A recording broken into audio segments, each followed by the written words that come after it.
एक वीरान मस्जिद को पूरी तरह बदल दिया। ये हमने अंदर की साइड को रेनोवेट किया, ये हमने बाहर की साइड को रेनोवेट किया, खस्ता हाल वजूखाने को दुरुस्त किया और बगैर छत के वॉशरूम की जगह छत व दरवाजे वाले वॉशरूम बनाए। हमारे पास एक मस्जिद से दरखास्त आई जिस पे हमने वहाँ जाकर विजिट किया और वहाँ पर हमने देखा कि अंदर की फर्श टूटी हुई है, पेंट झड़ रहा है, लाइट की फिटिंग नहीं है, सभी दरवाजे टूटे हुए हैं, वॉशरूम की हालत खस्ता हाल है, कुएं का ढक्कन नहीं है, यहाँ तक के सामने कोई बाउंड्री भी नहीं है। तो वक्त जाया किए बगैर हमने काम शुरू कर दिया। सबसे पहले हम लग जाते हैं मस्जिद के सामने के कूड़े की सफाई करने। करीब 6 से 7 घंटे में हमने मस्जिद के सामने के एक एक कोने को चमका दिया। काम खत्म होने के बाद यहाँ के लोगों ने हमें चाय दी। एक छोटा सा टीवी रेक लेकर हम आ जाते हैं मार्केट पेंट का सामान लेने। हमने कंप्यूटर की मदद से अपना कलर बनवा लिया और साथ ही साथ पेंट और पुट्टी भी ले ली। सब सामान को लेकर हम आ जाते हैं मस्जिद और दीवारों की सफाई करनी शुरू कर दी। सफाई के बाद पुट्टी का पेस्ट तैयार करके हम लग जाते हैं पुट्टी करने और हमारी आधी टीम लग जाती है बाहर की साइड का पेंट करने। पेंट करते करते हमें रात हो गई थी पर फिर भी हमारी टीम ने हार नहीं मानी। आज है हमारा दूसरा दिन और आज फिर से हमारी टीम अपनी अपनी जगह कलर करने लग जाती है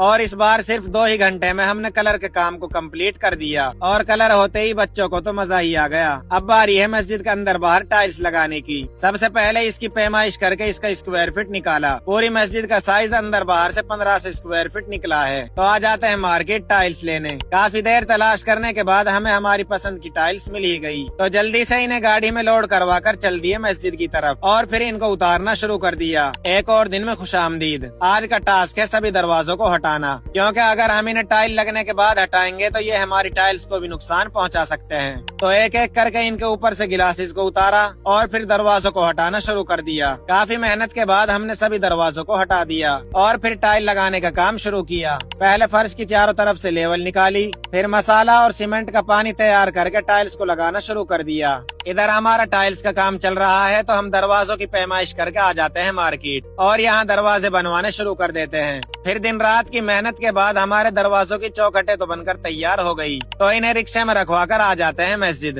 और फिर दीवारों को तोड़कर इनको लगाना शुरू कर देते हैं। 3 चौखटों को तो हमने लगा दिया। अब बाकी की 2 चौखटों को लगाने के लिए हमें सभी टाइल्स को हटाना होगा। तो हमने एक एक टाइल्स को बहुत ही सावधानी से उठाकर एक दूसरी जगह लगा दिया और फिर बाकी की दोनों दीवारों को तोड़कर चौखटों को खड़ा कर दिया। चौखटें तो हमारी खड़ी हो गई। अब बस इनको बंद कराना है। लगभग 2 से 3 घंटे में हमने सभी चौखटों को ईंट और मसाले से बंद कर दिया और साथ ही साथ इनके ऊपर प्लास्टर भी करा दिया। अब हम कराएंगे सामने बाउंड्री, जिसके लिए पहले हमने निशान लगा लिए। उसके बाद जेसीबी मशीन को बुलाकर खुदाई करवानी शुरू कर दी। करीब 1 से 1.5 घंटे में हमने मस्जिद की बाउंड्री के लिए नींव खुदवा ली और साथ ही साथ मस्जिद के सामने वाले हिस्से की भी सफाई करवा दी। अब बाउंड्री बनाने के लिए ईंट, पत्थर, सीमेंट और डस्ट की जरूरत होगी। तो ईंट लेने हम आ जाते हैं एक भट्टे पर और यहाँ से 1 नंबर ईंट सिलेक्ट करके उन्हें ट्रॉली में रखवा कर मस्जिद के लिए रवाना कर देते हैं। अब चाहिए हमें डस्ट और सीमेंट, जिसके लिए हम आ जाते हैं एक मटेरियल के गोदाम पे और यहाँ से सीमेंट और डस्ट को एक ट्रॉली में लोड करवा कर मस्जिद ले आते हैं। अब आखिर में जरूरत है हमें पानी की। तो हमने एक टैंक पानी मंगाकर अपने सभी ड्रम्स को भर लिया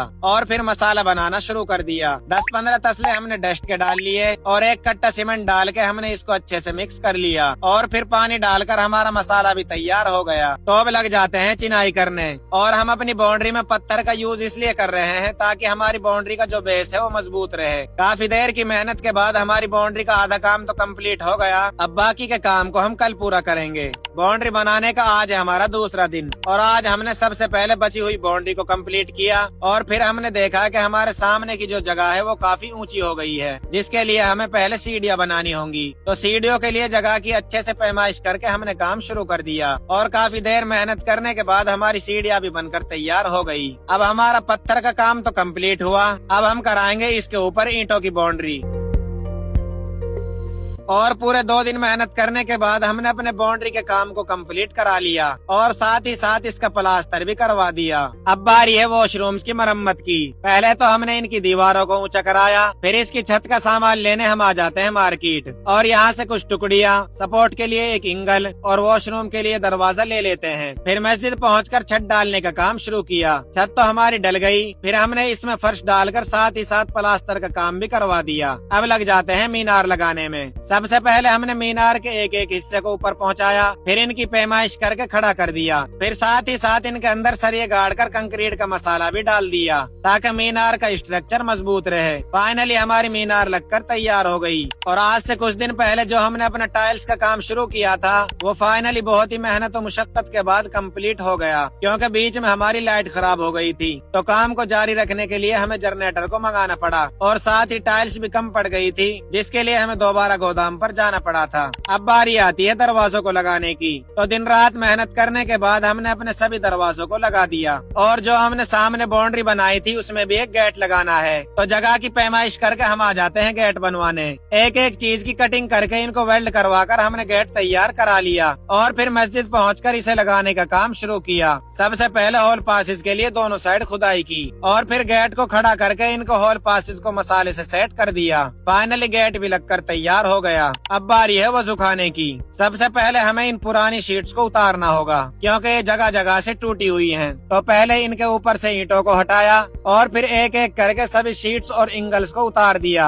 उसके बाद हम आ जाते हैं एक दुकान पर नई शीट्स लेने और यहाँ से नई लोहे की शीट्स और इनको सपोर्ट देने के लिए कुछ हुक्स वगैरह ले लेते हैं और फिर मस्जिद पहुंचकर शीट्स को डालना शुरू किया। कुछ ही मिनटों में हमने अपनी सभी शीट्स को फैला दिया और जो हम हुक्स लाए थे उनको ड्रिल मशीन से छेद करके अच्छे से कस दिया। अब बारी है इसमें टाइल्स लगाने की, तो टाइल्स की कटिंग करके इनको भी बिछा दिया। वजू खाने का काम तो हमारा कंप्लीट हुआ। अब हम बनाएंगे कुएं के लिए ढक्कन। ढक्कन बनाने से पहले हमें कुएं को पूरी तरह से क्लीन करना होगा क्योंकि इसमें बहुत ज्यादा गंदगी हो रखी है। सबसे पहले हमने इसके अंदर से पानी को निकाला ताकि ईंट रोडों को निकालने में आसानी हो और फिर लग जाते हैं इसके अंदर के कूड़े को निकालने। काफी देर मेहनत करने के बाद हमने कुएं की सारी गंदगी को निकाल कर बाहर फेंक दिया और फिर मोटर चलाकर हमने इसको पानी से अच्छे से क्लीन कर दिया। अब बारी है इसके लिए ढक्कन बनाने की, तो नीचे पन्नी फैलाकर उसके ऊपर मसाला डालना शुरू कर दिया और साथ ही मसाले के बीच में सरियों को भी फैला दिया। काफी सारा मसाला डालने के बाद हमने इसे एक फाइनल टच दिया